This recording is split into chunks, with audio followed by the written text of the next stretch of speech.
Première question. La capacité thermique volumique de l'eau liquide vaut 4,2 kJ par Kelvin par litre. Alors, on donne la capacité thermique massique.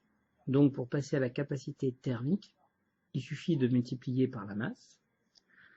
Donc, la capacité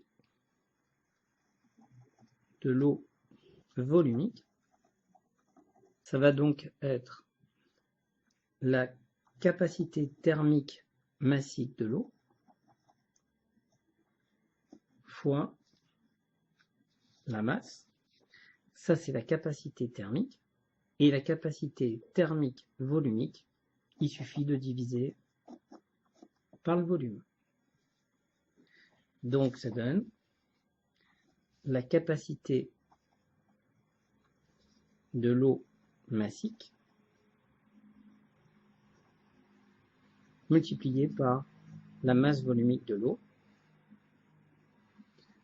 La masse volumique de l'eau, c'est 1 kg par litre, d'où la capacité de l'eau volumique. En application numérique, ça fait 4,2 kJ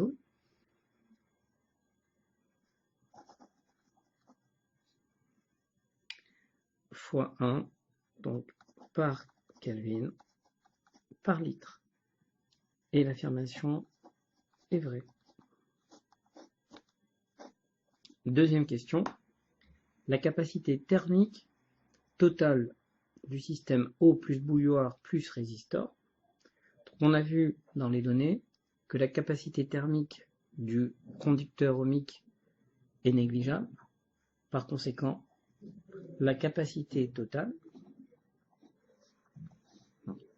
ça va être la capacité de l'eau plus la capacité, notons la grand C, du bouilloire. Donc ça va être la masse de l'eau fois C de l'eau plus la masse d'aluminium fois la capacité thermique massique de l'aluminium. On passe en application numérique. Il y a 1 litre d'eau, donc 1 kg. 1 fois 4,2, ça va faire 4,2 kJ, plus la masse d'aluminium 0,2 kg, fois la capacité thermique massique de l'aluminium 1. Donc ça va faire 4,4 kJ par Kelvin.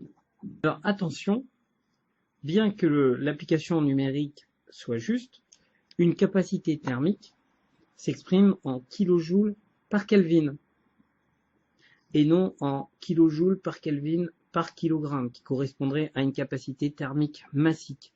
Donc l'affirmation est fausse. Non, il y a une erreur d'unité.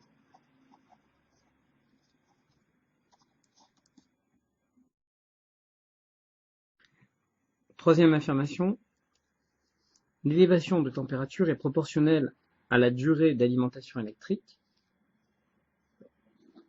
Alors on sait que l'énergie dissipée par effet Joule est donnée par RI carré fois delta T, et la quantité de chaleur est donnée par la masse d'eau fois la capacité thermique massique de l'eau fois delta T plus la masse d'alu fois la capacité thermique massique de l'alu fois delta T, c'est-à-dire masse de l'eau fois C de l'eau plus masse d'alu fois C de l'alu fois delta T, d'où l'élévation de température, ça va être RI carré fois delta T sur M de l'eau fois C de l'eau plus M fois C de l'alu. Donc c'est bien de la forme K fois delta T. Donc l'élévation de température est bien proportionnelle à la durée d'alimentation électrique. Et l'affirmation est vraie. On cherche maintenant l'élévation de température. L'élévation de température, ça va être R, c'est 44, I, c'est 10, au carré, ça fait 100, donc 10 puissance 2, sur MC, qui vaut la capacité thermique de l'eau, 4,2 en kilojoules, plus la capacité thermique de l'aluminium, 0,2, fois 10 puissance 3, fois la durée pendant 1 minute, donc 60 secondes. On simplifie, ça va faire 44 10 puissance 2 sur 4,4 10 puissance 3 fois 60. 44 10 puissance 2 se simplifie avec 10 puissance 3. Il reste donc effectivement 60 degrés Celsius. Donc l'affirmation est vraie. Dernière question. Pour amener l'eau à 100 degrés Celsius, il faudra attendre 40 secondes supplémentaires. Alors, en 60 secondes, on passe de 10 degrés à 70 degrés. Donc, en T secondes, on va passer de 10 degrés à 100 degrés Celsius.